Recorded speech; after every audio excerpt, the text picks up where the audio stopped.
J'ai toujours l'impression que cette nuit-là, mon père et moi avons entendu quelque chose qui dépassait notre compréhension.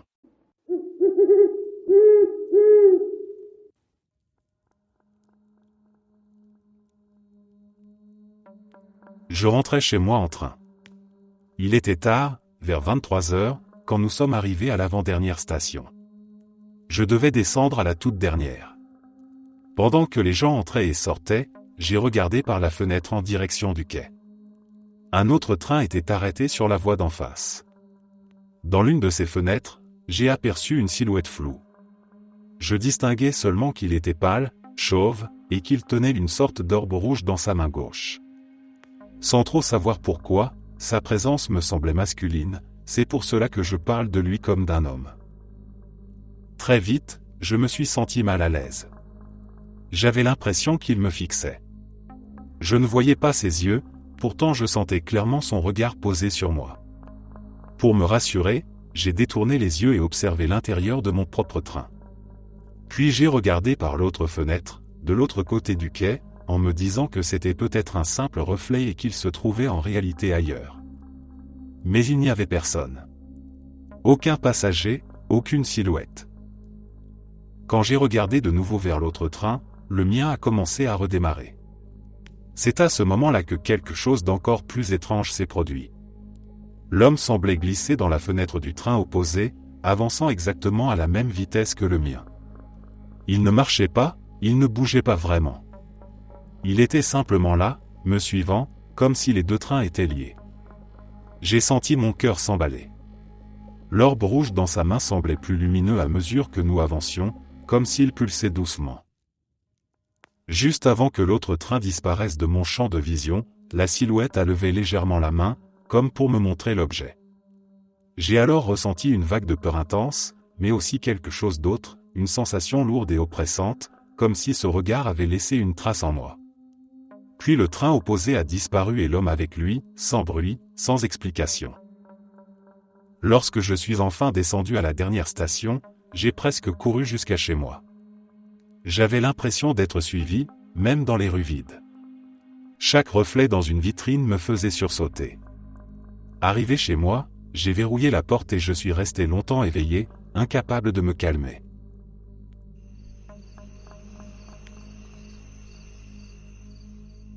Mon mari et moi dormions une nuit quand je me suis réveillé à cause d'un cauchemar particulièrement intense et j'ai décidé d'aller aux toilettes. En contournant le lit, j'ai remarqué qu'il était complètement réveillé. Ça m'a surprise, car même si je me lève parfois la nuit pour aller aux toilettes, en toutes nos années ensemble, je ne l'avais jamais vu éveillé à cette heure-là. Il travaille beaucoup et dort généralement d'une traite. Nous nous sommes demandé mutuellement si tout allait bien, puis nous sommes finalement retournés nous coucher. Le lendemain matin, en discutant, j'ai mentionné notre « rendez-vous » de 3 heures du matin. Il m'a alors raconté qu'il faisait un cauchemar à propos de notre enfant aîné. Ils étaient ensemble dans un ascenseur et, soudain, elle s'était enfuie et s'était perdue. Il l'a cherchée partout, affolé, puis il était entré dans une pièce remplie d'enfants dont les mains étaient attachées, y compris notre enfant. Il s'est réveillé en proie à la terreur juste avant de pouvoir la sauver. Je suis resté assise en face de lui, la bouche grande ouverte, complètement sous le choc. J'avais rêvé que j'étais avec le même enfant sur un escalator et que, soudain, elle s'était perdue. Quand je l'avais retrouvée, elle se trouvait en bas de l'escalator, les cheveux emmêlés dans les marches et en train d'être rapidement entraînés dans le mécanisme, sur le point d'être déchiquetée. J'avais tendu la main pour la tirer, mais au moment où mes doigts allaient l'atteindre, je me suis réveillé dans une terreur absolue. Nous avions pratiquement fait le même cauchemar terrifiant, à propos de notre enfant commun qui se perdait, était retrouvé, puis nous nous réveillons juste avant de pouvoir la sauver, exactement au même moment dans la réalité.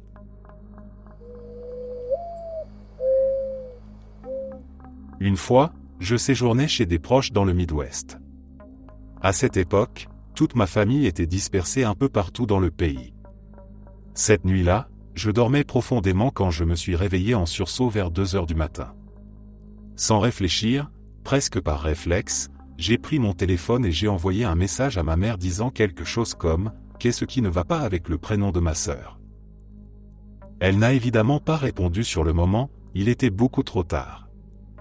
J'ai essayé de me rendormir mais c'était impossible. J'avais une sensation étrange, comme une urgence silencieuse, sans image précise ni pensée claire. Mon corps était tendu, mon esprit en alerte, comme si quelque chose de grave venait de se produire ailleurs. Au matin, ma mère m'a répondu assez tôt. Elle m'a dit qu'il n'y avait rien d'anormal, que ma sœur se trouvait toujours dans le Colorado, et elle m'a demandé pourquoi j'avais posé cette question au milieu de la nuit. À ce moment-là, j'ai mis ça sur le compte d'un mauvais rêve ou d'un réveil confus. J'ai continué ma journée sans trop y penser, même si cette impression persistait, discrète mais présente. Plus tard dans la journée, j'ai reçu un appel. On m'a annoncé que la nuit précédente, exactement à cette période, ma sœur avait été victime d'un accident terrible. Elle avait failli mourir. Elle souffrait d'un traumatisme crânien sévère et d'une fracture de la hanche. Au moment précis où j'avais envoyé ce message, elle était en train d'être transportée en hélicoptère médical vers Denver. Peu après, ma mère m'a appelé à son tour. Elle était en larmes, paniquée, en train de préparer un vol pour la rejoindre. Elle répétait qu'elle ne comprenait pas, qu'elle voulait savoir comment j'avais pu deviner, comment j'avais pu sentir quelque chose avant même qu'elle ne soit informée. Je n'avais aucune réponse à lui donner. Je n'en ai toujours pas. Je ne suis pas quelqu'un de religieux, bien au contraire. Je ne crois pas aux fantômes ni aux signes surnaturels. Pourtant, cette expérience m'a laissé sans explication rationnelle. Ce n'était pas une intuition vague ni une inquiétude habituelle. C'était une certitude soudaine, violente, comme si un lien invisible s'était tendu entre nous à cet instant précis.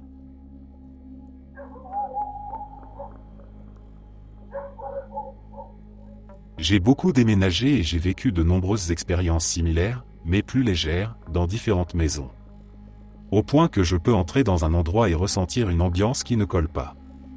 Une sorte de drôle d'intuition au fond du cerveau, un pressentiment viscéral que l'on met de côté en se disant que ce sont juste des tours de l'esprit. Mais parmi toutes ces expériences, celle-ci a été la pire. Je vivais dans une maison avec quelques colocataires qui pensaient tous que l'endroit était hanté. Il se passait pas mal de choses, mais rien de vraiment terrifiant au début. C'était suffisant pour ne pas douter qu'il y avait quelque chose, sans que cela paraisse immédiatement menaçant. Juste, inquiétant. J'occupais la chambre du sous-sol et j'entendais souvent des pas très nets au-dessus de moi quand personne d'autre n'était à la maison. La porte d'entrée s'ouvrait et se fermait parfois, donnant l'impression que l'un des gars rentrait pour la nuit. Je montais pour dire bonjour et il n'y avait personne. La maison avait une très longue allée avec, tout au bout, un portail pour les chevaux que nous devions ouvrir et fermer manuellement pour empêcher les chiens de sortir. Beaucoup de soirs, je rentrais et le portail était ouvert. Je passais le portail avec mon camion, je descendais pour le refermer, et je constatais qu'il était déjà fermé. Je riais un peu et je lançais un merci en plaisantant. Les choses ont commencé à empirer quand l'un de mes colocataires a hébergé sa petite sœur, encore au lycée, pendant quelques jours, leurs parents étant hors de la ville. On l'a laissé organiser une petite fête avec ses amis et, sans surprise, ils ont commencé à jouer avec une planche de Ouija. Cette foutue planche n'arrêtait pas d'indiquer mon prénom pendant que je me dirigeais vers la cuisine. Je connais cette fille depuis qu'elle mesure à peine 60 cm, c'est pratiquement ma petite sœur, donc j'ai juste pensé qu'elle me faisait une blague. J'ai rigolé et je lui ai dit de laisser tomber. Mais dans le mois et demi qui a suivi, j'ai commencé à entendre et à voir des choses qui m'ont fait croire que je devenais schizophrène. Je remettais sérieusement en question ma santé mentale. Je suis devenu antisocial et je suis tombé dans une profonde dépression qui a affecté mon travail, ma relation amoureuse et mes amitiés. Jusqu'à une nuit où ma petite amie de l'époque était venue regarder un film chez moi. Je me suis levé pour aller aux toilettes pendant une trentaine de secondes. J'ai entendu du bruit et, en revenant, je l'ai trouvé recroquevillé sur mon lit, en pleurs, essayant de retenir mon chien qui aboyait comme jamais et semblait hors de lui. Elle a exigé que nous partions immédiatement chez elle et a refusé de remettre un pied dans cette maison. Il m'a fallu longtemps avant qu'elle m'explique ce qui s'était passé. Elle se mettait dans un état terrible chaque fois que j'essayais d'en parler et c'est devenu un de ces sujets qu'on évite. Finalement, elle m'a dit qu'elle avait entendu un bruit guttural, fort et écœurant. Pensant que quelque chose n'allait pas avec mon chien, elle s'était redressée pour aller le voir, et l'une des bougies que je gardais sur mon meuble télé avait volé dans sa direction. J'ai déménagé dans mon propre logement une semaine plus tard, comme je l'avais déjà prévu. La dernière fois que j'ai quitté cette propriété, j'ai littéralement eu l'impression de sortir d'une zone de guerre. C'était comme si toute ma lucidité était revenue en quelques semaines. Ma motivation et mon énergie sont revenues et je n'ai plus jamais vécu la moindre expérience de ce genre depuis. En revanche, je ne garde plus aucune bougie chez moi. Environ un an plus tard, après avoir revu mes anciens colocataires, échangé nos histoires et discuté de tout ce que nous avions vécu dans cette maison, j'ai fait quelques recherches. J'ai découvert que non seulement la maison, mais toute la zone entière est connue comme un point chaud pour ce genre de phénomène.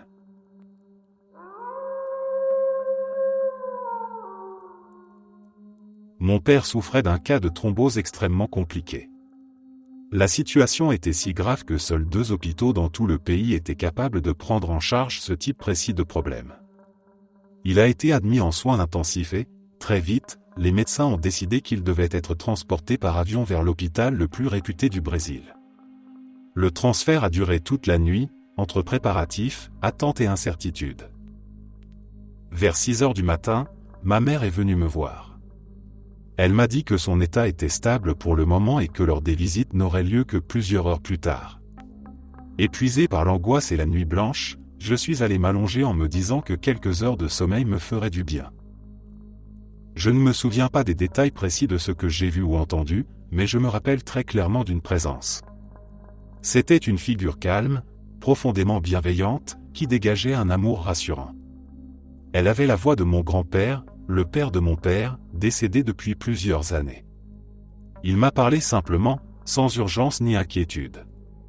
Il m'a dit de me détendre, que tout irait bien, et surtout que ce n'était pas encore le moment pour mon père. Je me suis réveillé avec une sensation étrange mais apaisante. J'étais étonnamment de bonne humeur, presque léger, alors que la situation restait pourtant critique. Quand l'heure des visites est enfin arrivée et que j'ai vu mon père, il a immédiatement remarqué mon attitude.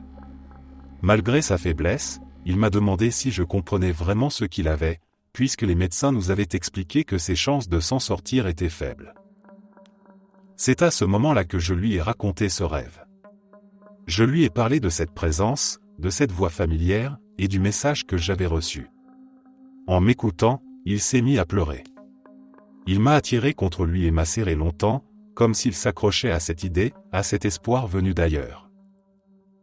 Il est resté plus de 10 jours en soins intensifs, puis plus d'1 mois en phase de récupération. Chaque jour apportait son lot de progrès et de nouvelles difficultés, mais il avançait. Aujourd'hui, il est en bonne santé et mène une vie heureuse, chose qui semblait presque impossible à ce moment-là.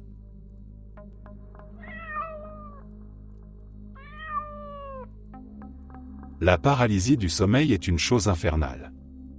Si tu en fais l'expérience, tu ne connaîtras jamais une peur aussi intense de toute ta vie. Quand j'étais préadolescent, la seule chose que je faisais était jouer à ma Xbox One. Il y avait une petite dépendance dans notre jardin, en gros une minuscule maison. Mes parents me faisaient suffisamment confiance pour me laisser y vivre, et moi, accro aux jeux vidéo, je passais des heures interminables sur Battlefield, Black Ops et Minecraft. Avec le temps, l'insomnie m'a rattrapé. Un matin, vers 4 heures, j'ai décidé d'arrêter parce que j'étais épuisé. Je me suis endormi et, 2 heures plus tard, je me suis réveillé en voyant des jumelles debout dans le coin de ma chambre. Elles portaient des blouses médicales blanches déchirées et avaient de longs cheveux noirs qui leur couvraient le visage. Elles se sont approchées de moi et ont traversé mon lit et mon corps comme si nous n'existions pas, jusqu'à m'atteindre et me saisir à la gorge. Bien sûr, j'étais en paralysie du sommeil, je ne pouvais bouger que la tête. Elles se sont arrêtées, puis ont traversé les murs pour partir. J'ai alors tourné la tête vers le lit à côté du mien, puisque mon ami et moi avions fait une soirée pyjama quelques jours plus tôt. Mon ami était assis là, en train de me regarder, jusqu'à ce qu'il se mette à crier et que son visage se déforme en quelque chose de démoniaque. Finalement, je me suis libéré, du moins je le crois, et j'ai repris ma routine quotidienne, en parlant de l'incident à mes parents, en prenant mon petit déjeuner, puis en me rasseyant pour recommencer à jouer aux jeux vidéo. Ensuite, presque comme si je m'évanouissais, tout est devenu flou, mes souvenirs se sont effacés et tout est devenu noir, jusqu'à ce que je me réveille dans mon lit avec un horrible bourdonnement dans les oreilles. J'ai demandé à mes parents si je m'étais évanoui et s'ils m'avaient remis au lit. Ils ont répondu que non et m'ont demandé pourquoi je posais la question. Je leur ai expliqué ce qui s'était passé et ils étaient complètement perplexes.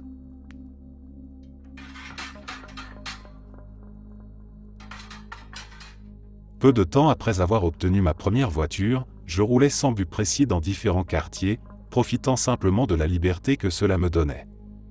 À un moment, je suis passé par une zone presque abandonnée, une longue portion de rue sans vie où il n'y avait qu'un seul bâtiment. C'était une ancienne maison qui avait aussi servi de cabinet médical avec hospitalisation. Les fenêtres étaient condamnées par des planches et l'endroit donnait une impression de délabrement total.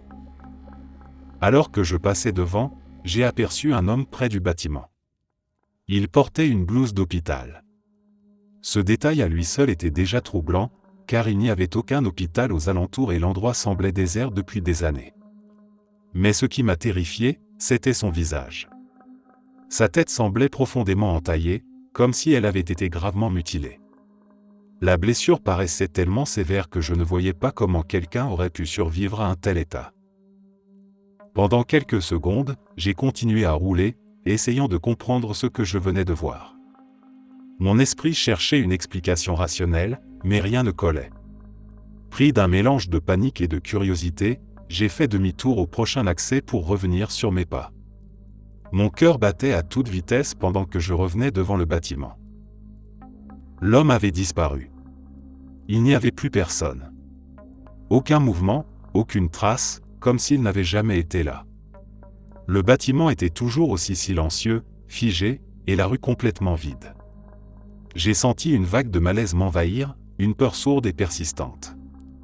J'ai accéléré et je suis parti sans me retourner, avec la sensation désagréable d'avoir aperçu quelque chose qui n'aurait pas dû se montrer. Quand j'étais à l'université, je partageais un logement avec 7 autres étudiants, un appartement si tu préfères. J'habitais au 3e étage. J'étais socialement maladroit, donc je ne me suis lié d'amitié avec aucun d'entre eux. Ils quittaient souvent l'appartement à minuit pour jouer au football et il y avait toujours un étudiant en animation qui restait sur place avec moi. Une nuit, je veillais tard parce que je n'avais pas terminé un devoir aussi vite que prévu. Tout le monde dormait soit chez des amis, soit était parti jouer au football de nuit, mais ce soir-là, l'étudiant en animation était aussi sorti. J'étais donc complètement seul dans l'appartement. Laisse-moi te décrire l'endroit, il était vraiment nul. Presque toutes les lumières étaient cassées, la poignée de ma porte avait totalement disparu, laissant un trou circulaire bizarre, ce qui m'obligeait à utiliser mon doigt pour verrouiller ou ouvrir la porte directement sur le mécanisme. Nous l'avions signalé à l'administration de l'université, mais ils n'ont jamais rien fait. Cette nuit-là, je travaillais dans le noir, à la table d'études du salon. Pendant que je faisais mon devoir, j'ai entendu le bruit d'une chaise provenant de la pièce derrière moi.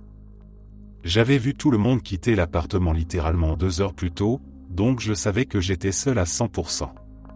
J'ai décidé de fermer mon ordinateur portable et d'aller dormir dans ma chambre. Je me suis levé et, naturellement, ma chaise a émis un long grincement. Le bruit de chaise m'a répondu, plus fort, depuis la pièce derrière moi. Je suis allé dans ma chambre, j'ai utilisé mon ongle pour fermer la porte et je me suis endormi. Le lendemain matin, je me suis réveillé avec la porte à moitié ouverte. J'ai appelé mon colocataire et je lui ai demandé s'il était entré dans ma chambre la nuit précédente. Il m'a dit que non. À partir de là, je me suis dit que je ne voulais plus jamais travailler tard la nuit. Du moins, c'est ce que je me disais ce jour-là. 2 semaines plus tard, j'ai reçu un devoir qui m'obligeait à veiller tard. Je suivais aussi des cours d'animation et c'était épuisant.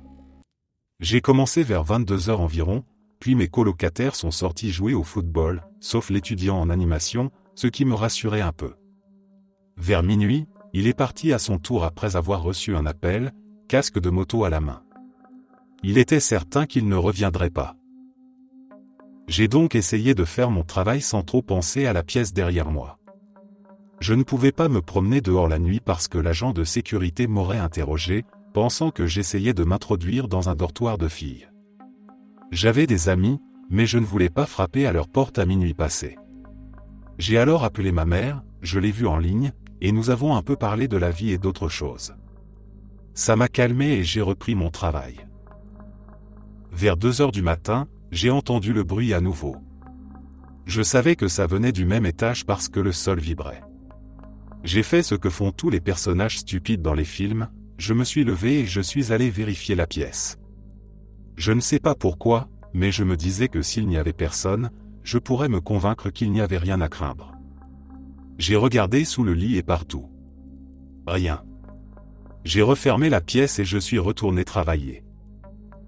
Du coin de l'œil, je voyais la porte s'ouvrir de plus en plus, très lentement. C'était subtil, mais perceptible. Je tremblais et, honnêtement, j'étais presque paralysé. Puis j'ai senti quelque chose toucher ma jambe. C'était un cintre. Il m'a frappé la jambe et, quand j'ai baissé les yeux, il bougeait encore en cliquetant sur le sol. Quelque chose avait lancé un cintre en plastique depuis la pièce derrière moi. J'ai décidé que c'était trop pour moi. Je suis sorti de l'appartement et je suis descendu prendre l'air. Le gardien m'a demandé ce que je faisais là. J'ai menti en disant que j'attendais que mon linge sèche, il y avait une petite laverie au rez-de-chaussée. Après ça, j'ai rarement dormi dans cet appartement. J'ai préféré rentrer dormir chez moi, à environ 40 minutes ou 1 heure de trajet, à cause de cette histoire. Apparemment, l'appartement voisin a aussi vécu des choses étranges, donc je suppose que je n'étais pas le seul. Ce n'est pas vraiment terrifiant, mais ça m'a mis mal à l'aise de ne pas pouvoir expliquer ce qui s'était passé, et je n'aime pas ça. Mon ami et moi roulions sur une route, chacun plongé dans la conversation, quand nous avons croisé une voiture venant en sens inverse. C'était il y a environ 15 ans. Rien ne laissait penser que ce moment allait devenir l'un des souvenirs les plus étranges de nos vies. En passant à sa hauteur, nos regards se sont portés instinctivement vers l'intérieur du véhicule. Et là, sans préparation, sans logique, nous avons vu la même chose. Un chien était assis droit sur le siège conducteur. Pas sur les genoux de quelqu'un. Pas à moitié caché. Il était seul, bien droit, face à la route, exactement à la place du conducteur. Ses pattes avant semblaient posées comme si elles tenaient le volant. Pendant quelques secondes, notre cerveau a refusé d'accepter l'information. Nous avons continué à rouler, chacun essayant de comprendre ce qu'il venait de voir. Il nous a fallu presque 10 secondes pour réagir. Puis, presque en même temps, nous nous sommes regardés et nous avons commencé à crier, à rire nerveusement, à nous demander si l'autre avait bien vu la même chose. Aucun de nous n'a eu besoin de poser la question. Nos réactions étaient identiques. Il n'y avait aucun doute possible sur ce que nous avions aperçu. Nous étions déjà adultes, bien au-delà de l'âge où l'on confond l'imagination avec la réalité. Nous avions tous les deux notre permis depuis longtemps et nos propres voitures. Ce n'était pas une période floue de notre vie, ni un souvenir d'enfance déformé avec le temps. C'était un moment clair, précis, partagé, et profondément absurde. Les années ont passé. Nous sommes restés amis depuis l'école primaire, malgré la distance. Aujourd'hui, nous vivons presque aux extrémités opposées du pays, mais nous continuons à nous parler régulièrement. De temps en temps, sans raison particulière, l'un de nous relance le sujet. On demande à l'autre s'il se souvient encore de ce jour-là, de ce que nous avons vu. À chaque fois, la réponse est la même. Nous rions, nous revivons la scène, et nous confirmons, encore et encore, que ce souvenir n'a pas changé. Avec ou sans arme sur la tempe, sans la moindre hésitation, nous affirmons tous les deux la même chose. Ce jour-là, sur cette route ordinaire, nous avons vu un chien conduire une voiture.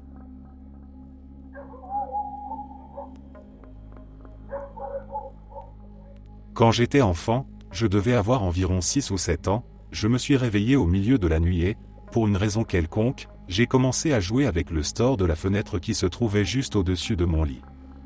J'ai fait ce geste où le store remonte d'un coup jusqu'en haut de la fenêtre par accident. J'ai vu ce que je sais maintenant être un djinn, j'ai trouvé plus tard des vidéos qui correspondaient exactement sur YouTube. Je chercherai bien pour mettre un lien, mais je n'arrive plus à les regarder, désolé. Entièrement noir, avec des yeux humains blancs. J'ai hurlé et il a hurlé en retour, sans produire le moindre son. Je suis tombé en arrière de mon lit et, à ce moment-là, mon père est entré en courant dans la chambre. Il y a un homme noir dehors à ma fenêtre. Mon père est sorti avec son pistolet et n'a rien trouvé. Le lendemain, il a fait installer des vitres teintées dans ma chambre, le genre où on peut voir dehors mais pas l'inverse. Nous étions pauvres quand je grandissais, mais l'intensité de ma réaction l'a convaincu que tout cela s'était réellement produit, et il a agi en conséquence. Des années plus tard, à l'âge adulte, j'en ai reparlé avec mon père. C'est là que j'ai compris que ma description lui avait fait croire qu'un homme afro-américain essayait de regarder ou de s'introduire par ma fenêtre. Tu sais que ta fenêtre était assez haute, non? Il faudrait mesurer plus de 2,40 m pour regarder par là sans échelle. C'est à ce moment-là que je lui ai décrit pour la première fois ce que j'avais réellement vu. Il n'en revenait pas. Aujourd'hui encore, toutes les fenêtres sont entièrement couvertes la nuit. Je ne tolère aucune fenêtre ou aucun store ouvert après le coucher du soleil. Toute ma vie, je me suis rassuré en me disant, il avait aussi peur de moi que moi de lui. Donc les monstres existent, mais ils ressentent la peur. Je peux vivre avec ça. J'ai raconté cet événement à une collègue il y a environ 1 an. Quand j'ai évoqué le passage où il m'a hurlé dessus en retour, elle a répondu « Oh mon Dieu !» Comme s'il se moquait de toi. Je ne m'en suis pas remis. Il se moquait de moi. Il n'a pas hurlé avant moi, mais une seconde après. Il se moquait de la peur que j'éprouvais. Je n'ai rien de plus à ajouter.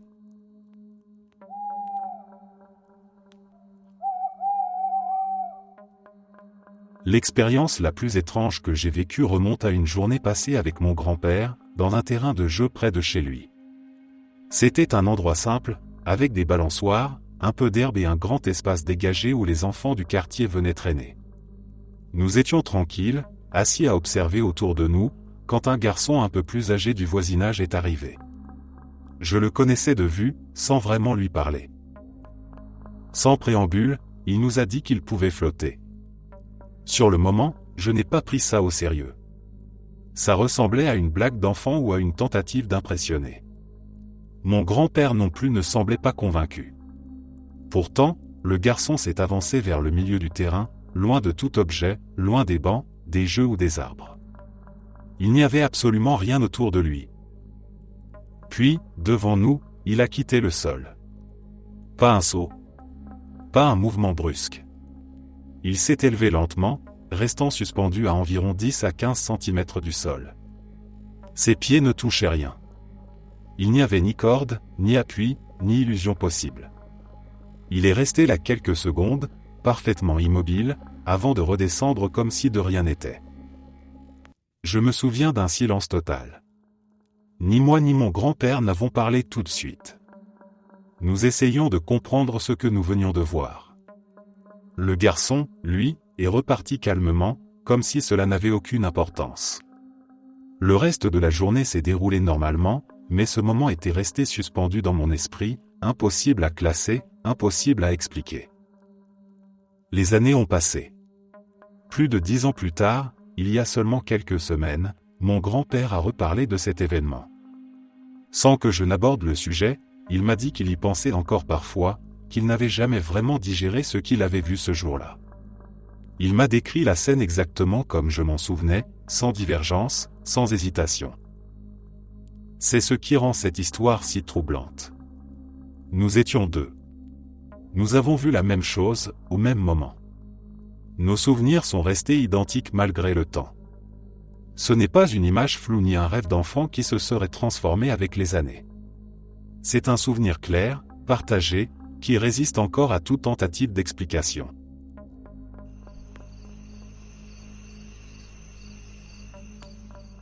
Au lycée, il y avait un petit resto enfumé et graisseux où mes amis et moi allions le soir pour boire du café.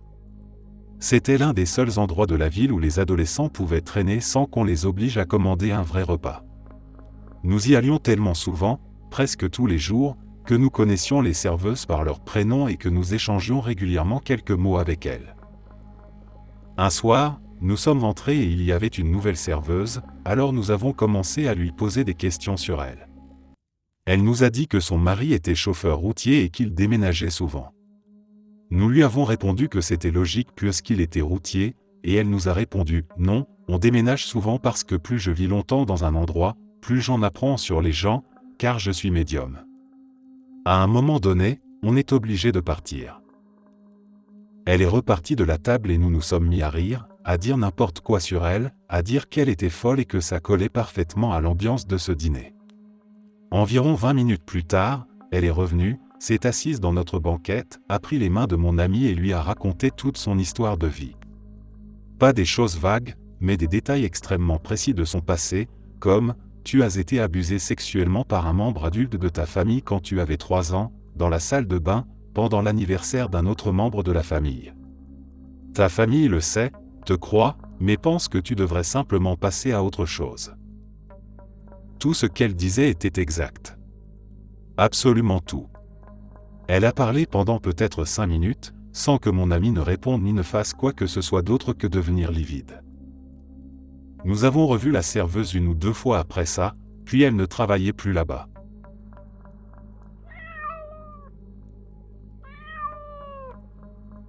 Quand mon petit frère avait 3 ans, il a commencé à nous appeler, mes parents et moi, depuis sa chambre. Il criait nos prénoms avec insistance, comme s'il avait peur ou comme s'il voulait absolument qu'on vienne voir quelque chose. Quand nous sommes rentrés, il nous a dit très sérieusement qu'une dame laide voulait nous voir et nous dire bonjour. Il désignait un coin de la pièce, près de son lit. Bien sûr, il n'y avait personne. La chambre était exactement comme d'habitude. Mes parents ont essayé de le rassurer, en pensant qu'il avait fait un cauchemar ou qu'il inventait une histoire. Il s'est calmé après un moment, mais il a continué pendant quelques jours à parler de cette dame, toujours de la même façon. Il disait qu'elle venait parfois le regarder et qu'elle voulait juste dire bonjour. Puis, avec le temps, il a arrêté d'en parler et l'incident a fini par être oublié. Les années ont passé. Un jour, nous étions chez ma grand-mère. Mon frère jouait dans le salon quand il est tombé sur une vieille boîte de photos. Il en a sorti une, l'a regardée attentivement, puis il a levé la tête et a dit très naturellement « C'est la dame laide ». Mes parents se sont figés. La photo représentait l'arrière-grand-mère de ma grand-mère, une femme décédée bien avant notre naissance. Ce qui a rendu le moment encore plus dérangeant, c'est que personne ne lui avait jamais parlé d'elle. Il n'avait jamais vu cette photo auparavant. Il n'y avait aucune raison pour qu'il fasse le lien. Pourtant, il était sûr de lui. Il répétait que c'était la même dame que celle qui venait dans sa chambre quand il était petit. Après ça, plus rien. Il n'a jamais reparlé d'elle. Aucun autre incident du même genre ne s'est produit. En grandissant, il n'en gardait aucun souvenir conscient. Mais moi, je m'en souvenais très bien. Mes parents aussi. Et quand nous avons reparlé de cette histoire des années plus tard, nos souvenirs concordaient parfaitement.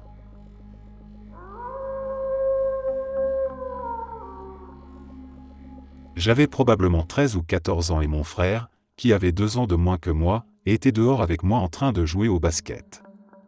Mon père voyageait souvent pour le travail, mais lorsqu'il était à la maison, il allait dans son atelier pour travailler sur des leurres en bois et il nous disait toujours « Hey les gars » à mon frère et à moi.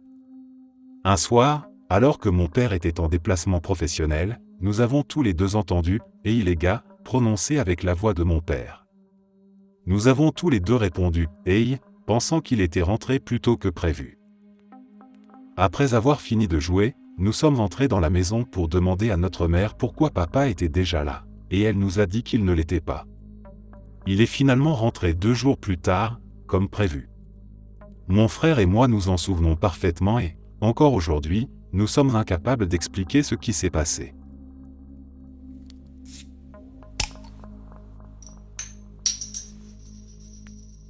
À une période de ma vie, je partageais ma chambre avec mon oncle. C'était à l'origine ma chambre, mais mes parents avaient décidé de l'y installer temporairement. Nous vivions dans le même espace, mais nos croyances étaient très différentes. Lui vénérait une divinité indienne assez étrange à mes yeux et avait aménagé un petit hôtel avec des statues et des objets rituels. De mon côté, j'avais mon coin à moi, dédié à Jésus, avec quelques images et des objets religieux qui me rassuraient. Un soir, mon oncle a allumé des bougies pour son Dieu, comme il le faisait parfois. La lumière tremblante éclairait la pièce d'une façon inhabituelle, projetant des ombres sur les murs. Après avoir terminé, il est sorti de la chambre, me laissant seul avec ses bougies encore fraîchement allumées. Le silence est devenu pesant. Je me sentais mal à l'aise, comme si la pièce ne m'appartenait plus vraiment. Allongé dans mon lit, j'ai commencé à fixer les flammes. Une idée m'est venue, à la fois naïve et sérieuse. J'ai parlé à mon Dieu, presque à voix basse, en lui demandant d'éteindre les bougies pour me prouver qu'il existait vraiment. À peine avais-je fini ma phrase que les flammes se sont éteintes. Instantanément. Il n'y a eu aucune hésitation, aucun souffle, aucun bruit.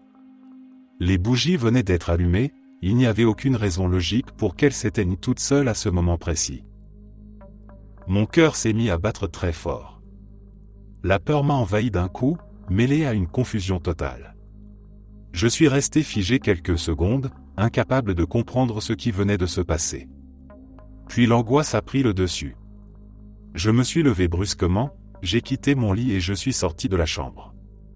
J'ai marché dans la maison, essayant de reprendre mes esprits, de me convaincre que c'était une coïncidence, même si au fond de moi je n'y croyais pas vraiment. Après un moment, je suis revenu dans la chambre. Tout était normal. Les bougies étaient toujours éteintes, l'autel n'avait pas bougé, mon coin non plus. Mon oncle n'a jamais rien remarqué et je ne lui ai jamais raconté ce qui s'était passé. La nuit a fini par passer, mais je n'ai presque pas dormi.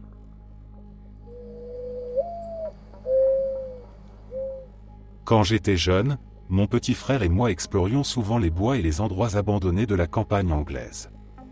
Il y avait une vieille ferme abandonnée et envahie par la végétation dans laquelle nous étions entrés, avec quelques autres enfants du village, en donnant des coups de pied dans la fenêtre de la cuisine. C'était la fenêtre la plus proche du sol, car la cuisine était à moitié enterrée. Quand nous sommes entrés, la table de la cuisine était dressée et des aliments très anciens, secs et ratatinés se trouvaient encore dans les assiettes. Pour nous, on aurait dit que la famille qui vivait là s'était simplement levée en plein dîner, était partie et n'était jamais revenue. Nous avons exploré le reste de la maison et tous les meubles étaient encore là, couverts de poussière, de toiles d'araignées et de déjections d'animaux. C'était génial. Notre petit club secret à nous.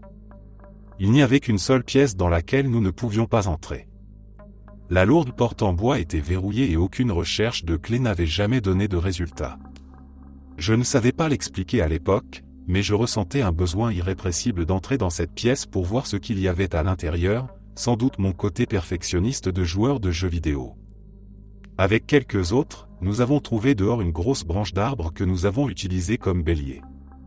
Après de très nombreux coups, nous avons fini par endommager suffisamment la porte pour pouvoir l'ouvrir. À l'intérieur, il n'y avait aucun meuble, à part un seul cabinet fixé au mur. À l'intérieur de ce cabinet se trouvait une unique poupée en porcelaine. Elle n'avait rien de particulièrement effrayant, mais toute la situation nous a donné des frissons, à mon frère, à nos amis et à moi. Nous avons refermé la porte aussi vite que possible et quitté la maison pour la nuit. Cette nuit-là, un orage a traversé la région. La fois suivante où nous sommes retournés à la ferme, il n'en restait plus que des gravats et du bois calciné. Quelques jours s'étaient écoulés depuis l'orage, et nous avons supposé qu'elle avait été frappée par la foudre et avait brûlé entièrement. Curieux comme nous l'étions, nous avons fouillé dans les cendres, simplement parce que pourquoi pas. Jusqu'à ce que je mette au jour ce cabinet, presque intact, avec très peu de traces de brûlure, et la poupée à l'intérieur, parfaitement préservée, fixant le ciel.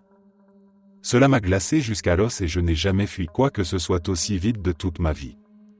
Je n'y suis jamais retourné, et l'année suivante mon père a été muté ailleurs dans le pays et nous avons déménagé. Mais je n'ai jamais réussi à me débarrasser de l'impression que la foudre n'était pas à l'origine de l'incendie, pas plus que la famille n'était simplement partie.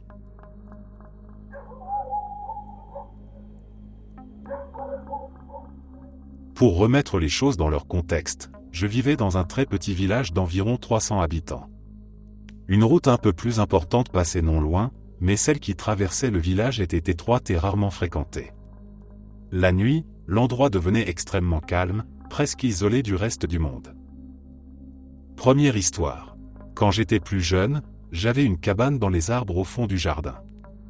C'était mon refuge, mon endroit secret. Avec des amis, nous avions même parlé d'y installer l'électricité et l'eau, en imaginant une sorte de petite maison perchée, mais cela n'a jamais dépassé le stade des idées. La cabane est donc toujours restée simple, sans lampe, sans câble, sans rien qui puisse produire de la lumière. Une nuit, je n'arrivais pas à dormir. J'étais allongé dans mon lit et je regardais par la fenêtre en direction de la cabane. Tout était sombre, comme d'habitude. Puis, sans aucune transition, la cabane s'est illuminée. Une lumière claire, stable, comme si quelqu'un avait allumé une lampe à l'intérieur. Je me suis redressé immédiatement, le cœur battant. J'ai essayé de comprendre ce que je voyais. Personne ne pouvait être là-haut. Personne n'avait accès à une source d'électricité. La lumière est restée allumée pendant plusieurs minutes, assez longtemps pour que la peur remplace complètement la surprise. Je n'ai pas osé réveiller mes parents. Je suis resté figé, observant cette lumière irréelle, avec la sensation très forte de ne pas être seul. Puis, aussi soudainement qu'elle était apparue, la lumière s'est éteinte. La cabane est redevenue une simple silhouette noire contre le ciel nocturne. Cela ne s'est jamais reproduit. À cette époque, je faisais souvent des cauchemars liés aux extraterrestres. Je rêvais d'êtres qui m'observaient sans que je puisse les voir. Même éveillé, j'avais parfois l'impression d'être surveillé par quelque chose d'invisible. Après cette nuit-là, cette sensation s'est intensifiée pendant un long moment, comme si la lumière dans la cabane avait été un signe ou un avertissement. Deuxième histoire.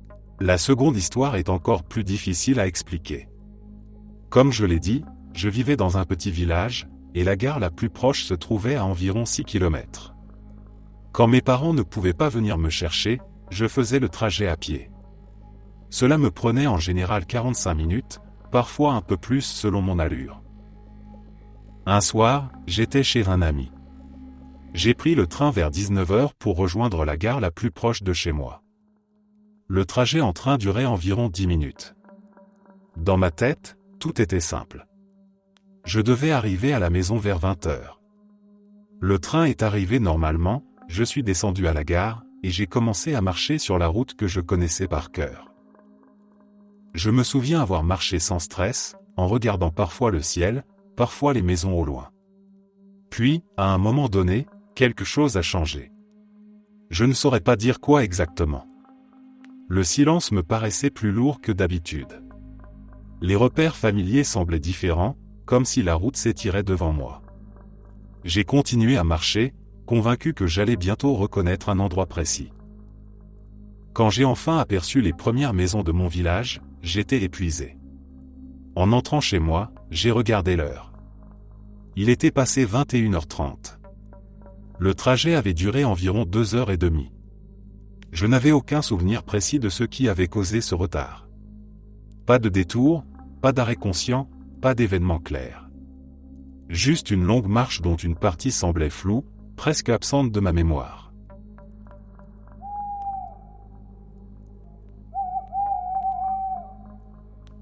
Je prenais une douche un soir et la fenêtre de la salle de bain était ouverte pour laisser s'échapper la condensation. Cette fenêtre s'ouvre au-dessus du passage latéral de notre maison, à environ 6 mètres au-dessus du portail en contrebas. J'avais fini de me doucher, j'avais enroulé une serviette autour de ma taille et je sortais de la salle de bain lorsque j'ai croisé ma mère sur le palier. Elle sortait de sa chambre et avait commencé à me parler de mon linge qui n'était pas encore prêt quand, au milieu de la conversation, nous avons entendu le cri le plus atroce et glaçant que j'ai jamais entendu. Le cri est entré par la fenêtre de la salle de bain et a résonné dans toute la maison. En une fraction de seconde, j'ai été envahi par la peur et l'adrénaline. La seule image qui me venait à l'esprit en entendant ces hurlements était celle d'une femme plaquée au sol et poignardée à mort dans notre passage. J'ai dévalé les escaliers jusqu'à la cuisine, et j'ai dû franchir une vingtaine de marches en 3 enjambées, la serviette autour de ma taille traînant derrière moi. Lorsque je suis arrivé à la porte arrière, j'étais complètement nu et je me débattais avec chaque verrou de la porte. Pendant tout ce temps, les cris continuaient. Ce n'était pas un seul hurlement, et il semblait monter en intensité et en souffrance à chaque seconde qui passait. J'étais paniqué mais prêt à me battre. Je ne pensais qu'à une chose, quelqu'un était en train d'être poignardé à mort dans notre passage et je devais absolument la sauver. J'ai bondi dehors, tourné le coin et arraché le portail en l'ouvrant, prêt à faire face à l'agresseur. Le passage latéral était plongé dans l'obscurité totale et, tandis que mes yeux essayaient encore de s'adapter et de comprendre ce qui se trouvait là, les cris se sont arrêtés et tout est redevenu silencieux. Il n'y avait rien, et aucune trace de quoi que ce soit qui aurait pu s'y trouver. Je suis retourné prudemment dans la cuisine, où ma mère m'avait rejoint entre-temps. Après avoir sécurisé les abords en allumant toutes les lumières extérieures et en inspectant l'avant et l'arrière de la maison, nous nous sommes assurés que notre chat allait bien. Elle aussi avait entendu les cris et était en état d'alerte, debout sur la table de la cuisine. À ce jour, je n'ai aucune explication quant à l'origine de ces hurlements. Nous avons des renards qui passent dans le quartier et ils peuvent produire des cris étranges, mais ce n'était définitivement pas un bruit animal. Cela ressemblait à un être humain qui se tordait de douleur et hurlait pour sa vie. L'autre jour, je suis parti travailler avec mes clés autour du cou, accrochées à un tour de cou. Je me souviens très clairement de les avoir mises avant de quitter la maison. Je les sentais contre ma poitrine, comme toujours, et ce détail est important parce que cette nuit-là, je n'ai jamais eu l'impression de les enlever. Au travail, tout s'est déroulé normalement. À un moment, je suis allé aux toilettes. J'avais toujours les clés autour du cou, je m'en souviens parce que le tour de cou me gênait légèrement quand je me penchais. Je n'ai rien retiré, je n'ai rien posé. Ensuite, j'ai continué à travailler jusqu'à 5 heures du matin. Tout ce temps-là, les clés étaient toujours là. Je les touchais parfois machinalement, un geste presque inconscient, comme pour vérifier qu'elles n'avaient pas glissé sous mes vêtements. Puis, sans raison particulière, j'ai baissé les yeux. Le tour de cou était vide. Les clés avaient disparu. Sur le moment, j'ai cru à une mauvaise blague ou à un instant d'inattention. J'ai immédiatement commencé à chercher partout. J'ai refait mon trajet dans le bâtiment, fouillé mon poste de travail, regardé dans les poubelles en me disant que j'avais peut-être fait quelque chose de stupide sans m'en rendre compte. Je suis même retourné aux toilettes, j'ai vérifié le sol, les lavabos, chaque recoin. Rien. La panique a commencé à monter. Ces clés, je les avais portées toute la nuit. Il n'y avait aucune raison logique pour qu'elles disparaissent. J'ai fini par appeler ma femme, complètement stressée, pour lui dire que je ne retrouvais plus mes clés et que je ne savais pas comment j'allais rentrer. Elle a fait une pause, puis elle m'a dit quelque chose qui m'a traumatisé. Les clés étaient à la maison. Elles étaient posées là où je les laissais d'habitude. La maison se trouve à plus de 16 km de mon travail. Je n'y étais pas retourné. Personne n'était venu me voir. Il n'y avait aucune explication possible. Je sais que je les avais autour du cou en partant, je sais que je les ai portées pendant des heures, et pourtant elles se sont retrouvées chez moi, comme si elles n'avaient jamais quitté la maison.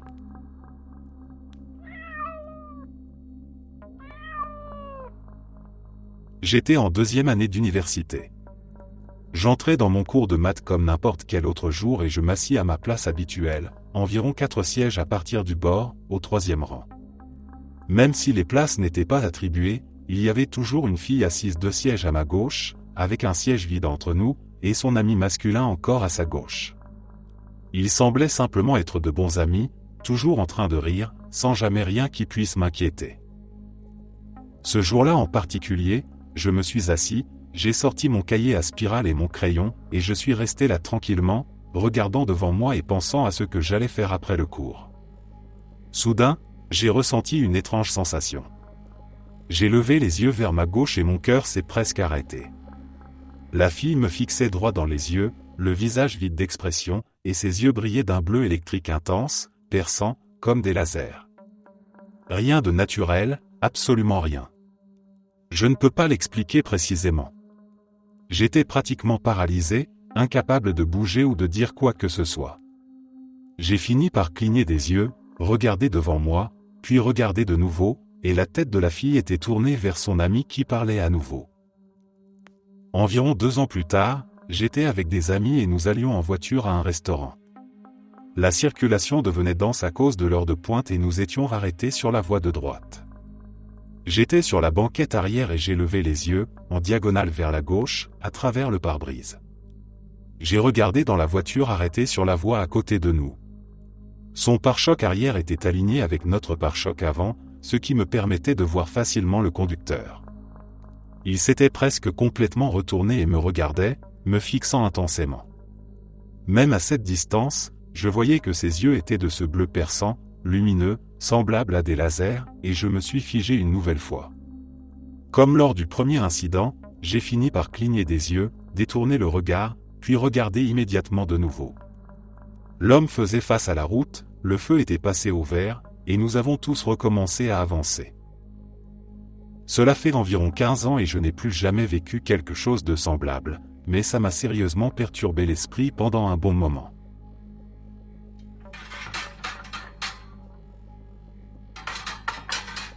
Un mois après la mort de mon grand-père, ma mère et ma grand-mère sont allées dans un restaurant où nous avions l'habitude de le retrouver.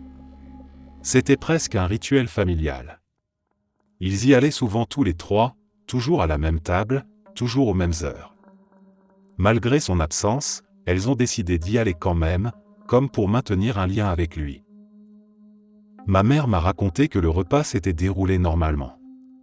Elles ont parlé de choses banales, de la famille, du quotidien. Il n'y avait rien d'étrange dans l'atmosphère, rien qui laissait penser à quelque chose d'inhabituel. À un moment, avant de partir, elles ont décidé de prendre une photo. Juste un souvenir, sans intention particulière.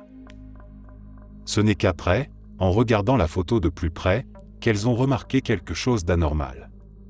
Sur l'image, on distinguait clairement une main. Elle apparaissait à côté d'elle, comme si quelqu'un avait été assis avec elle au moment de la photo.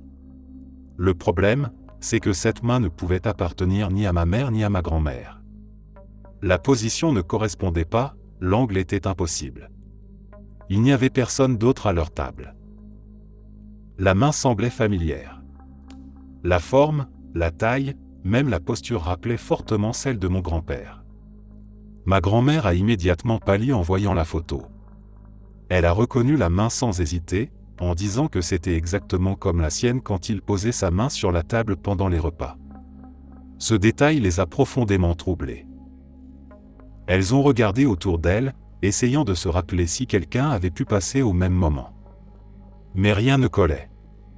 Aucun serveur à proximité, aucun client assez proche pour expliquer cette apparition. La photo était nette, sans flou, comme si cette main avait réellement été là.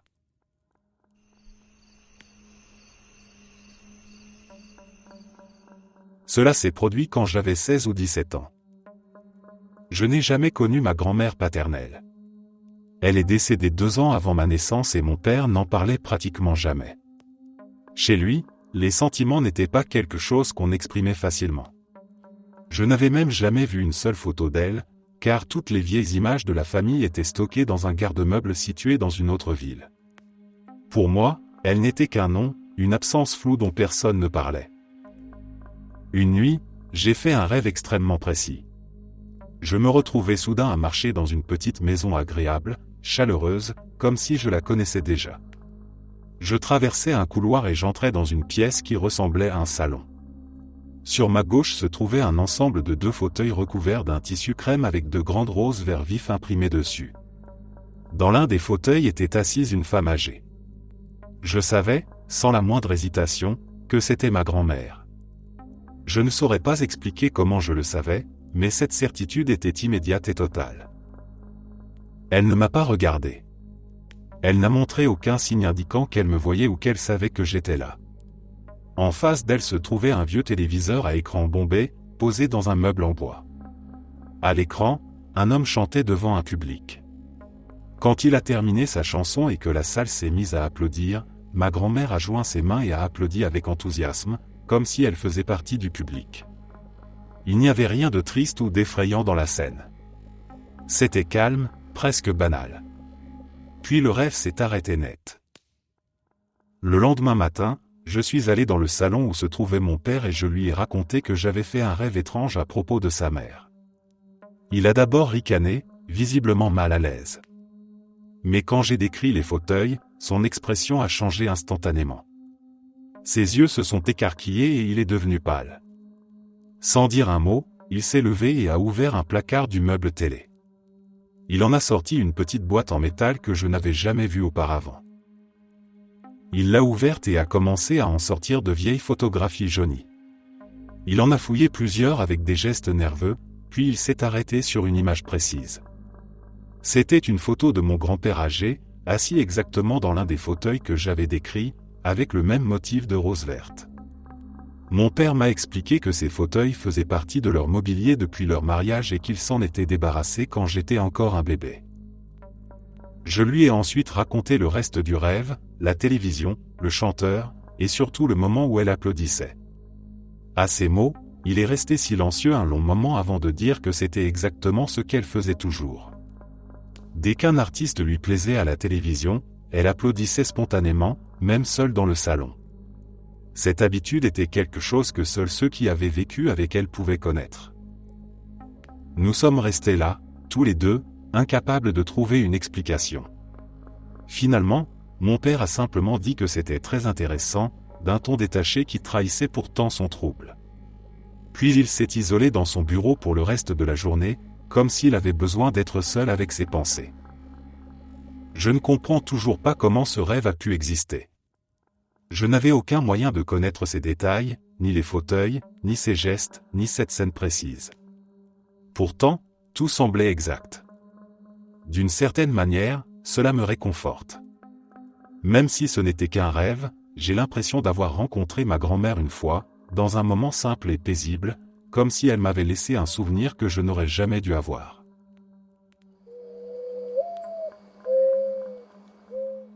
Mes parents ont acheté une maison avant ma naissance, située dans une très vieille rue, datant probablement des années 1600. C'était une maison ancienne, avec des murs épais et une atmosphère particulière. Ma mère avait surtout tenu à l'acheter parce qu'elle s'intéressait beaucoup à l'histoire familiale. En faisant des recherches, elle avait découvert qu'un parent éloigné, une femme âgée de la famille, avait vécu dans cette maison dans les années 1930. Pour elle, c'était presque un signe. Avant d'emménager, mon père et mon grand-père ont commencé les travaux de décoration. Ils passaient leur journée à peindre, réparer et préparer la maison. Mon grand-père était très strict sur certaines choses, surtout sur le rangement. Chaque jour, il répétait à mon père de bien laver ses pinceaux après avoir peint. Il se plaignait constamment quand ce n'était pas fait, disant que c'était du gaspillage et un manque de respect pour le matériel. C'était devenu une sorte de routine entre eux. Un jour, mon grand-père est allé peindre seul dans la maison. Il devait surtout s'occuper du couloir et de l'escalier.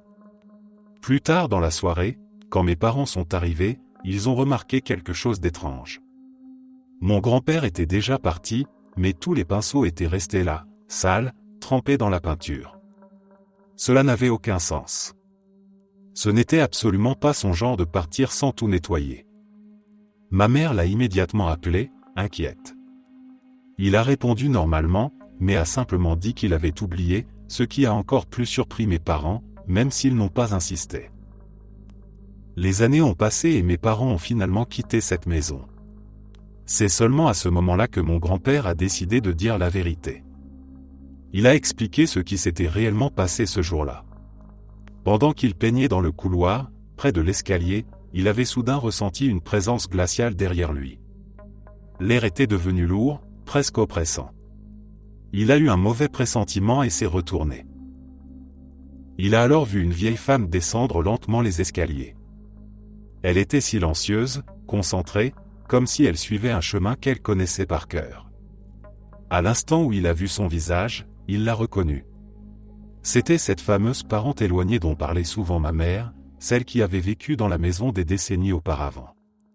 La reconnaissance a été immédiate et terrifiante. Pris de panique, mon grand-père n'a pas réfléchi. Il a abandonné ses pinceaux, ses pots de peinture, et a quitté la maison en courant, sans jamais se retourner. Il n'a jamais osé raconter cette histoire à mes parents tant qu'ils vivaient encore là. Il avait peur de les effrayer ou de ne pas être cru. Ce n'est qu'une fois la maison définitivement derrière eux qu'il a avoué pourquoi, ce jour-là, les pinceaux étaient restés sales. Pour lui, il n'y avait aucun doute. Il n'était pas seul dans cette maison, et quelqu'un d'autre y vivait encore, attaché à ses escaliers et à ses murs chargés de souvenirs.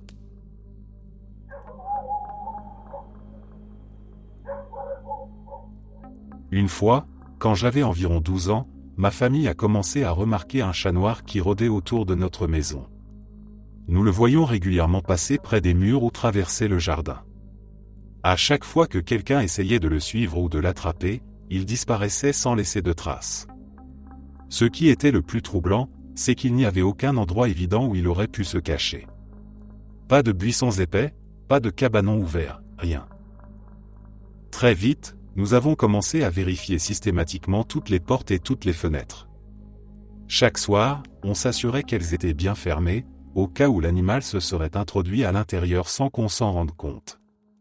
Malgré cela, le chat continuait d'apparaître de temps en temps, toujours brièvement, toujours hors de portée. Personne ne comprenait d'où il venait ni où il allait. Même nos voisins disaient n'avoir jamais vu de chat semblable dans le quartier. Un jour, alors que j'étais seul dans le salon en train d'utiliser l'ordinateur familial, la maison était silencieuse. J'ai levé les yeux de l'écran sans raison précise et c'est là que je l'ai vu. Devant moi, à quelques mètres, flottait une énorme tête de chat noir. Elle n'était reliée à aucun corps. Sa taille était démesurée, à peu près celle de la tête d'un golden retriever. Ses yeux étaient grands ouverts et fixaient directement les miens. Pendant une seconde, le temps s'est arrêté. J'étais paralysé par la peur, incapable de bouger ou de détourner le regard. Puis la panique m'a submergé d'un coup. J'ai crié de toutes mes forces et je suis tombé en arrière de ma chaise en essayant de m'éloigner. Quand le reste de ma famille est arrivé en courant dans le salon, il n'y avait plus rien. Pas de chat, pas d'ombre, rien d'anormal. Ils ont fouillé la pièce, regardé derrière les meubles, ouvert les portes, mais tout était parfaitement normal. Personne n'a jamais revu le chat après cet épisode. On a essayé de me rassurer en parlant d'une illusion, d'une hallucination ou d'un mauvais jeu de lumière. Pourtant, ce que j'ai vu m'a semblé bien trop réel pour être simplement imaginé. Encore aujourd'hui, je ne sais pas ce que c'était, mais ce souvenir continue de me mettre mal à l'aise chaque fois que j'y repense.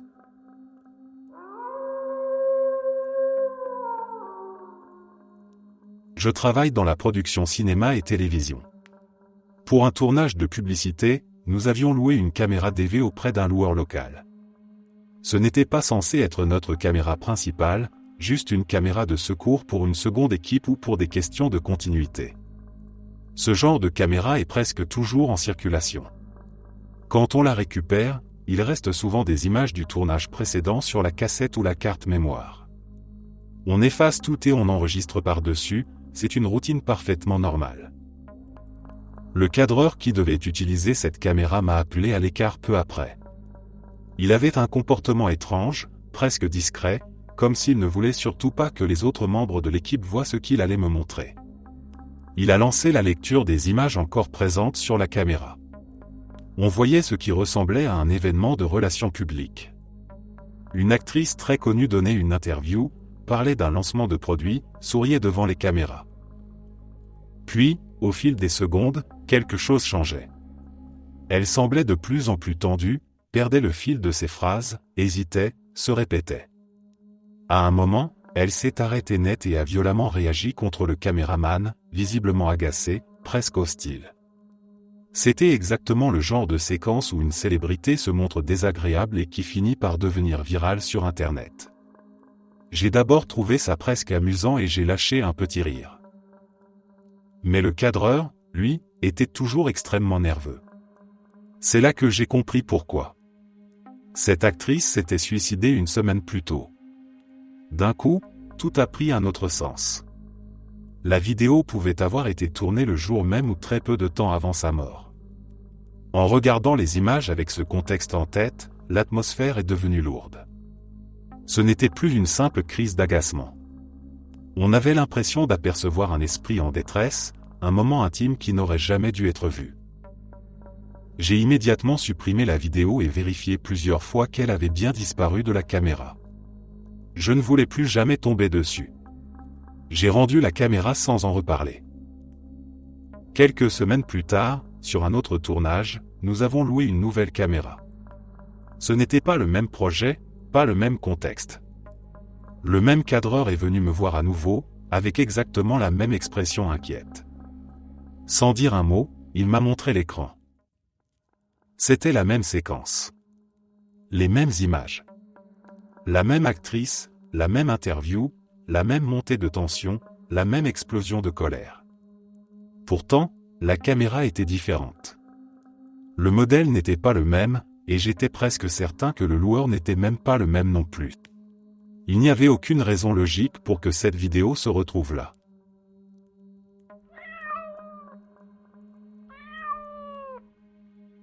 Deux choses me sont arrivées. Aucune n'est réellement extraordinaire, mais toutes les deux m'ont laissé une impression profondément étrange. La première s'est produite quand j'étais à l'université. Je venais d'avoir une très grosse dispute avec ma petite amie et nous ne nous étions pas parlé pendant plusieurs jours. J'ai fini par lui renvoyer quelques affaires qu'elle avait laissées chez moi en passant par un ami commun. Cette amie est revenue avec un petit mot dans lequel elle disait qu'elle aimerait qu'on parle. Nous avons donc convenu de nous retrouver quelque part en ville. Pour m'y rendre, je devais prendre le train. Je suis arrivé à la gare et le train est entré en station. Au moment précis où je suis monté à bord, avec un pied sur le quai et l'autre dans le train, j'ai été frappé par une sensation de vertige d'une violence incroyable. J'ai eu l'impression que tout l'univers basculait autour de moi, comme si la réalité avait changé de direction pendant une fraction de seconde. Au même instant, le courant du train s'est coupé. Toutes les lumières se sont éteintes d'un coup et un bruit étrange a retenti, un son mécanique et plaintif qui m'a immédiatement fait penser à un vaisseau spatial en panne. Les gens autour de moi se sont immobilisés, certains ont poussé des exclamations, d'autres ont simplement regardé autour d'eux sans comprendre. Le train est resté immobile pendant quelques minutes, plongé dans une pénombre presque totale. J'ai dû m'asseoir pour ne pas tomber, le cœur battant à toute vitesse. Finalement, le courant est revenu comme si de rien n'était et le train a repris sa route. Rien de grave au final, juste une panne et sans doute un vertige lié au stress, mais c'est resté l'un des moments les plus déroutants de ma vie sobre. Même après avoir retrouvé mon ex ce jour-là, je n'ai pas réussi à me débarrasser de l'impression d'avoir traversé quelque chose d'anormal. La seconde chose s'est produite quelques années plus tard, après que j'ai perdu mon travail pendant la grande récession de 2009. J'ai emménagé dans une maison délabrée d'un quartier difficile avec un ami. Nos rythmes de vie étaient complètement opposés. Je passais mes nuits à jouer aux jeux vidéo tandis que lui gardait un cycle de sommeil assez normal. Un matin, il venait de se lever et il est descendu me parler. Dehors, il faisait encore nuit et la rue était silencieuse. Nous discutions tranquillement quand quelque chose est passé à toute vitesse devant la fenêtre de la pièce. J'ai aperçu une lumière vive et, presque en même temps, nous avons entendu un sifflement aigu, comme un bruit de moteur poussé à l'extrême.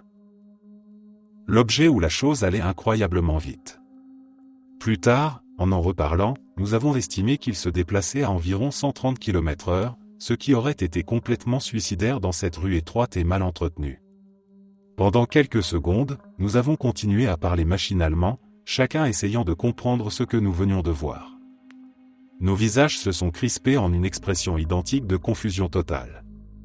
Puis, presque en même temps, nous nous sommes regardés et avons demandé « Tu as vu ça ?» Nous avons inspecté la rue par la fenêtre, puis sommes sortis devant la maison, mais il n'y avait rien. Aucun bruit, aucun véhicule, aucune trace. Le reste de la journée, nous avons essayé de trouver une explication logique, parlant d'une moto, d'un drone ou d'un véhicule modifié. Aucune hypothèse ne collait vraiment.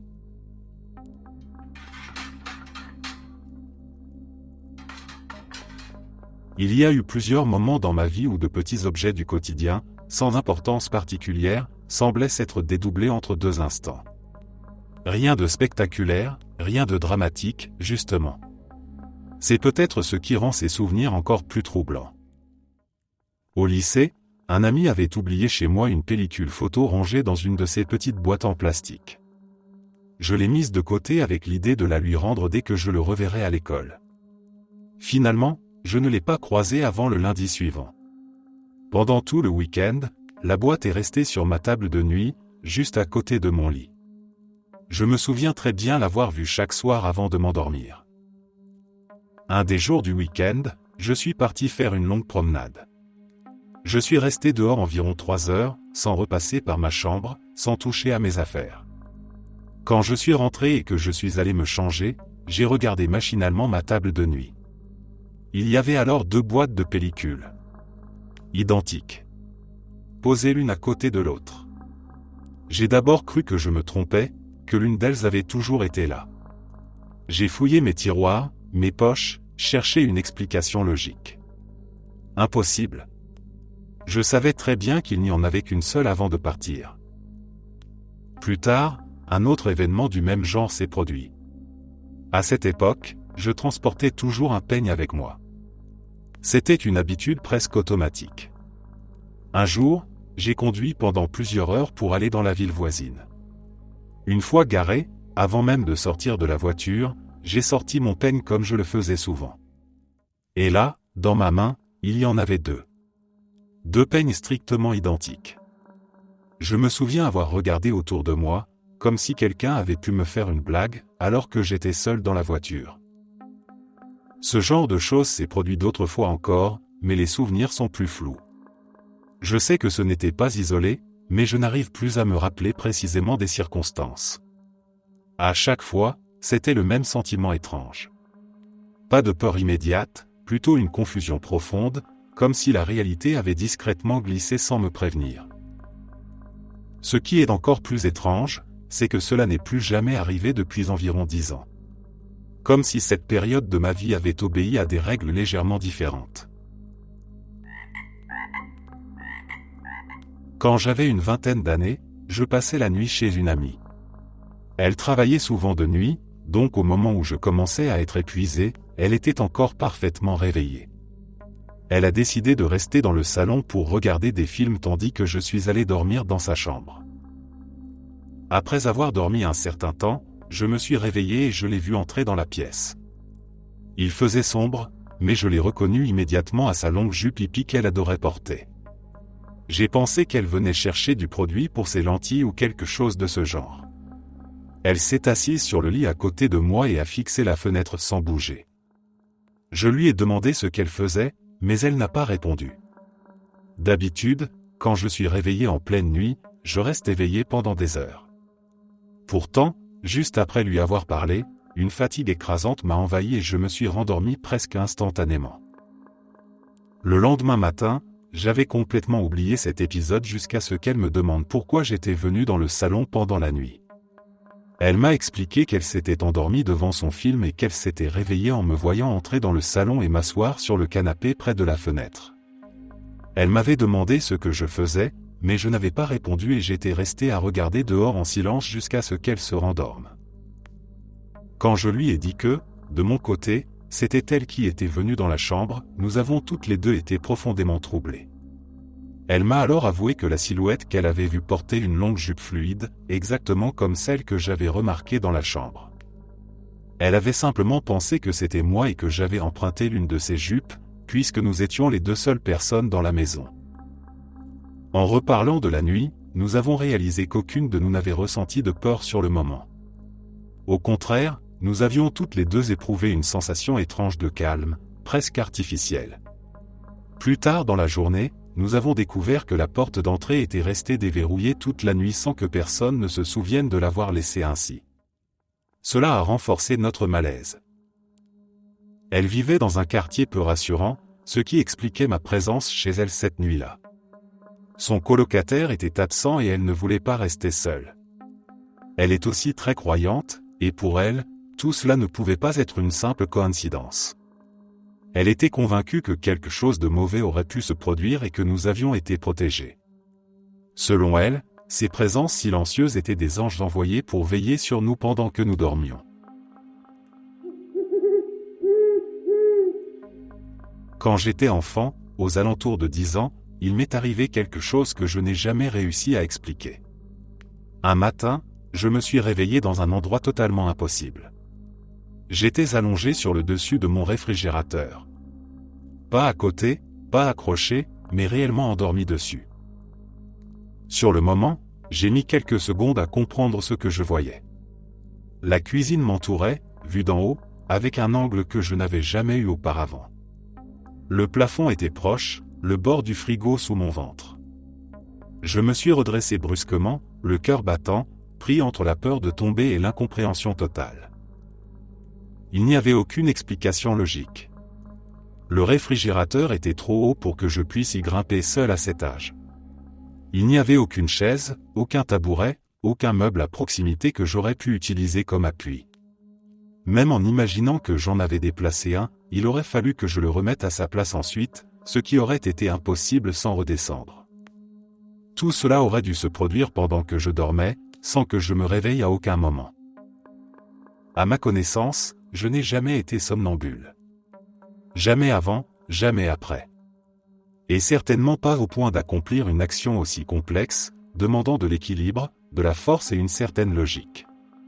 Plus j'y réfléchissais, plus l'idée du somnambulisme me semblait absurde. Les seules autres personnes présentes dans la maison étaient mes parents.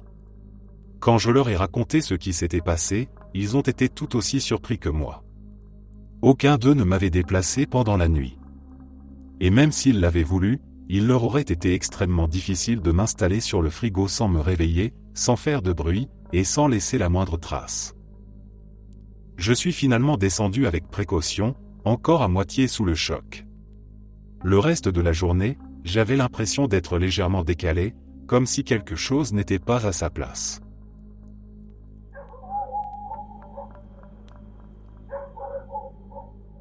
Je travaillais autrefois dans un immeuble situé juste en face d'un très vieux grand théâtre. Il est toujours en activité aujourd'hui, mais il a connu un incendie dans le passé, un drame qui avait coûté la vie à plusieurs personnes. Malgré cette histoire, je n'ai jamais été quelqu'un de superstitieux. Je ne crois pas au paranormal et ce théâtre, je le regardais surtout comme un bâtiment ancien parmi d'autres. Il m'arrivait de travailler très tard, et certaines nuits j'étais la seule personne encore présente à mon étage. Depuis mon bureau, j'avais une vue directe sur le théâtre. Ça ne me mettait pas mal à l'aise. L'immeuble était silencieux, prévisible, comme tous les lieux de travail vides la nuit. Un soir, alors que je travaillais seul, j'ai cru entendre quelque chose d'étrange provenant des toilettes pour femmes. Un chant, très étouffé, à peine perceptible. Pas assez clair pour être certain qu'il existait vraiment. C'était le genre de son qui vous fait hésiter, qui pourrait aussi bien être une illusion sonore qu'un bruit réel mal identifié. Pendant quelques minutes, j'ai essayé de l'ignorer, mais le doute s'est installé.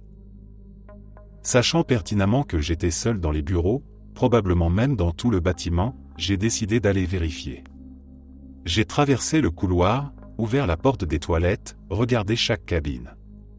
Il n'y avait absolument personne. Aucun bruit. Le silence complet. En revenant vers mon poste, j'ai alors perçu une odeur étrange. Une odeur de brûlé, mais pas celle du pain grillé, ni du charbon, ni de la cigarette. C'était une odeur de bois qui brûle, très reconnaissable, presque ancienne. Elle a flotté quelques instants dans l'air avant de disparaître. J'ai immédiatement pensé à une imagination un peu trop active, surtout en fin de nuit. D'autant plus que l'odeur ne venait ni de la cuisine ni d'aucun appareil électrique. J'ai repris mon travail, essayant de me concentrer, quand j'ai remarqué quelque chose d'encore plus troublant. La lumière du hall d'entrée était devenue plus faible. Elle n'était pas éteinte, juste anormalement tamisée. Pourtant, l'interrupteur était un simple bouton marche-arrêt, sans variateur. Personne n'aurait pu le manipuler, et personne d'autre n'était là. À ce moment précis, j'ai décidé que le travail pouvait attendre le lendemain. J'ai rangé mes affaires, éteint ce que je pouvais et quitté le bâtiment. En sortant, j'ai jeté un dernier regard vers le théâtre d'en face, ses fenêtres sombres, immobiles.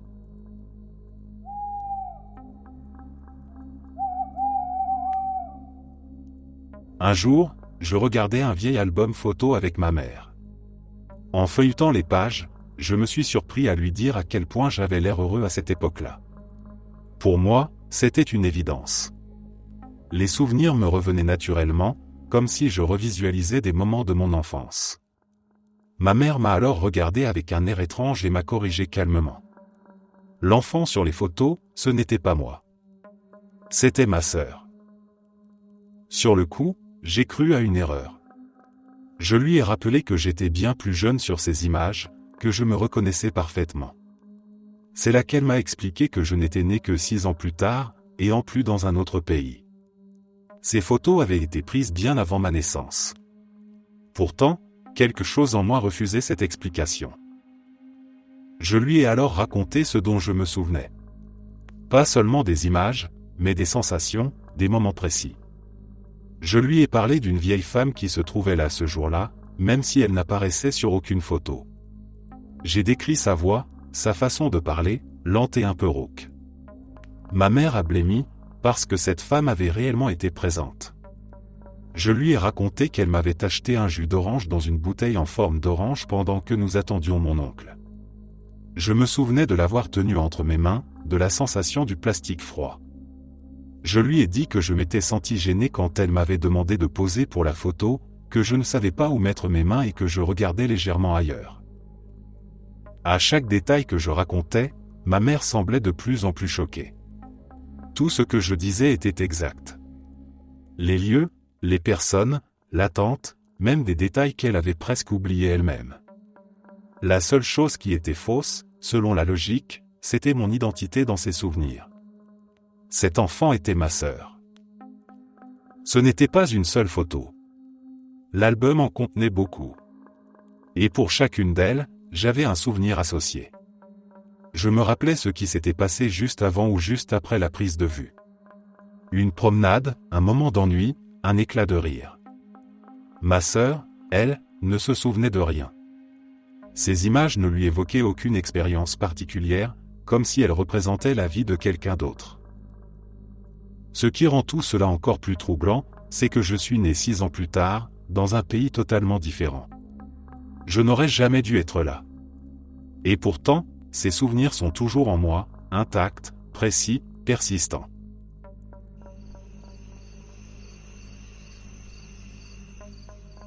Quand j'étais au lycée, je travaillais dans un restaurant. Un soir, notre service s'est terminé plus tôt que prévu parce qu'une coupure de courant a plongé tout le quartier dans le noir. On a fermé plus vite que d'habitude et, avant de partir, on est sorti pour jeter les derniers sacs poubelles. C'est là qu'on a vu l'accident. Juste à côté du restaurant, une voiture était littéralement enroulée autour du poteau électrique le plus proche. Le choc avait dû être violent. Les gyrophares n'étaient pas encore là, mais on comprenait immédiatement que quelque chose de grave venait de se produire. C'est probablement cet accident qui avait causé la panne de courant. L'image m'a marqué, mais à ce moment-là, c'était encore abstrait. Un accident parmi d'autres, sans visage, sans nom. En rentrant chez moi, une amie m'a envoyé un message pour savoir si je voulais traîner avec elle. Son petit ami fêtait son anniversaire ce soir-là et il était sorti boire avec ses amis. Ils avaient beaucoup trop bu, et elle ne se sentait pas en sécurité de rester avec eux ni de monter en voiture. Elle m'a demandé si elle pouvait venir chez moi pour attendre que ça se calme. J'ai accepté sans hésiter. Elle est venue chez moi et on a passé la soirée ensemble, à discuter de tout et de rien. Elle semblait un peu stressée, mais surtout soulagée d'être loin de la situation. Elle a finalement dormi chez moi.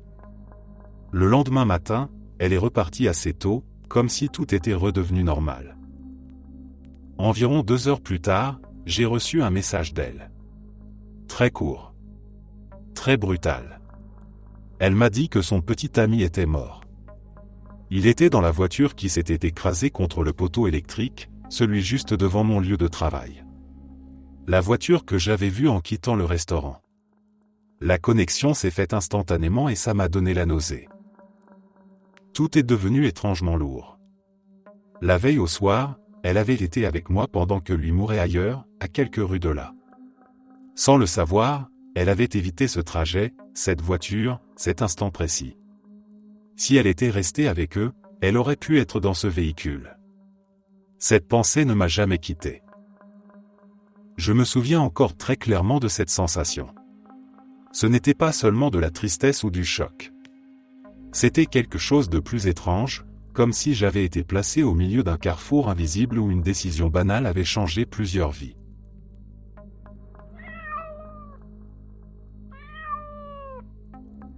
Un hiver, quand j'avais environ 12 ans, j'ai décidé de regarder Paranormal Activity pour la première fois avec mon père, dans notre cabane familiale. Elle se trouve dans le nord du Wisconsin, perdue en pleine campagne, encore plus isolée en hiver. Il n'y a presque personne aux alentours à cette période de l'année. Nous adorions tous les deux les films d'horreur, donc on était vraiment impatients. La nuit est tombée assez tôt.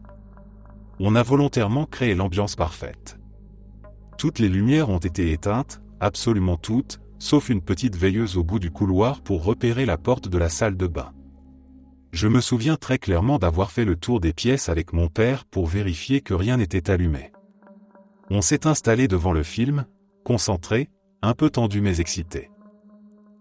Arrivé à environ les 3/4 du film, on a décidé de faire une courte pause pour aller boire quelque chose et passer aux toilettes. On s'est levé ensemble et on a marché dans le couloir. En entrant dans ma chambre, on s'est figé net. Toutes les lumières étaient allumées. La lumière du plafond. La veilleuse. La lampe de chevet. Et même une lampe torche rangée dans une étagère fermée. Pas posée dehors, pas oubliée, mais réellement allumée alors qu'elle était dans un compartiment fermé. Pendant une seconde, aucun de nous n'a parlé. On a juste regardé la pièce, comme si elle ne devait pas exister. Je savais que j'avais tout éteint. Je m'en souvenais parfaitement. Et la configuration de la cabane est telle qu'il est impossible d'entrer dans ma chambre sans passer devant le salon. Mon père n'avait pas bougé une seule fois depuis le début du film. Il était resté assis à côté de moi tout le temps.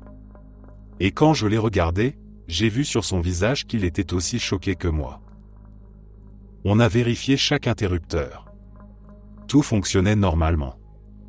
Aucune lumière n'était défectueuse. Ce qui rendait la situation encore plus troublante, c'est que ces lumières ne dépendaient pas toutes de la même source d'alimentation. Elles ne pouvaient pas s'être allumées ensemble à cause d'un simple problème électrique. À ce moment-là, le film n'avait plus aucune importance. On est retourné au salon, on a éteint Paranormal Activity sans discuter, et on a mis le film le plus idiot qu'on avait sous la main, Ace Ventura. On avait besoin de rire, de ramener quelque chose de normal dans cette nuit qui venait de basculer. Je suis athée. Je n'ai jamais cru au paranormal ni à quoi que ce soit qui ne repose pas sur des bases scientifiques. D'habitude, je trouve toujours une explication rationnelle, même aux choses étranges. Mais cette nuit-là m'a profondément marqué. J'étais enfant, mais même avec le recul, ni mon père ni moi n'avons jamais trouvé la moindre explication logique.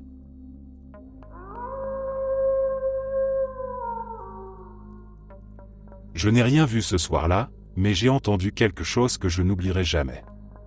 J'avais 12 ans quand je suis parti camper avec mon père, c'était en 2007. Nous étions assis près du feu de camp, la nuit était calme et le ciel parfaitement dégagé. Soudain, un bruit extrêmement fort a retenti sans aucun avertissement. Mon père et moi nous sommes regardés, incapables de comprendre ce que c'était. Au début, nous avons pensé à un avion à réaction, mais il n'y avait aucune lumière dans le ciel, pas même un point clignotant. Ce n'était pas non plus une voiture ou un camion sur l'autoroute voisine, car aucun véhicule ne produit un son aussi étrange. Le bruit semblait venir de partout à la fois. Impossible de dire s'il descendait du ciel ou s'il résonnait depuis les montagnes autour de nous. Il était puissant, grave, continu, et il a duré longtemps. Nous n'avons rien dit pendant un moment, comme si parler pouvait attirer quelque chose. Quand le son a finalement cessé, le silence qui a suivi était encore plus dérangeant. Plus d'insectes, plus de vent, même le feu semblait crépiter moins fort. Il était tard et nous avons décidé d'aller dormir. J'étais trop effrayé pour rester dans la tente, alors mon père a accepté que nous dormions dans le camping-car installé à l'arrière de son camion. J'ai essayé de me convaincre que tout irait bien, mais mon corps restait tendu, comme en attente. Au milieu de la nuit, sans savoir quelle heure il était, le bruit est revenu. Il m'a réveillé net. Cette fois, il me paraissait encore plus proche. Mon cœur battait si fort que j'avais l'impression qu'il allait couvrir le son lui-même. Je n'ai pas osé réveiller mon père. Je suis resté immobile, les yeux grands ouverts, fixant le plafond du camping-car, persuadé que quelque chose de terrible allait se produire. Le bruit a continué pendant un long moment avant de disparaître à nouveau. Je n'ai pas fermé l'œil jusqu'au lever du soleil. Le matin, tout semblait normal. Les oiseaux chantaient, la lumière du jour rendait l'endroit presque paisible. Mon père m'a dit qu'il n'avait jamais rien entendu de semblable de toute sa vie, mais qu'il n'avait aucune explication. Nous sommes retournés sur ce même site de camping plusieurs fois au fil des années, à différentes saisons, mais le bruit n'est jamais revenu. Comme si cette nuit-là avait été la seule où quelque chose d'invisible avait décidé de se manifester. Ce qui me trouble encore plus, c'est qu'entre 2011 et 2012, des personnes du monde entier ont commencé à signaler des sons de cornes gigantesques venant du ciel. Quand j'ai entendu ces enregistrements, j'ai immédiatement reconnu le son. C'était exactement le même. À chaque fois que j'en parle, j'ai des frissons. J'ai toujours l'impression que cette nuit-là, mon père et moi avons entendu quelque chose qui dépassait notre compréhension, quelque chose qui n'aurait peut-être jamais dû être entendu. Merci d'être resté jusqu'à la fin. N'oubliez pas d'aimer la vidéo, de vous abonner et de partager vos propres histoires en commentaire. On se retrouve demain à la même heure devant ce feu.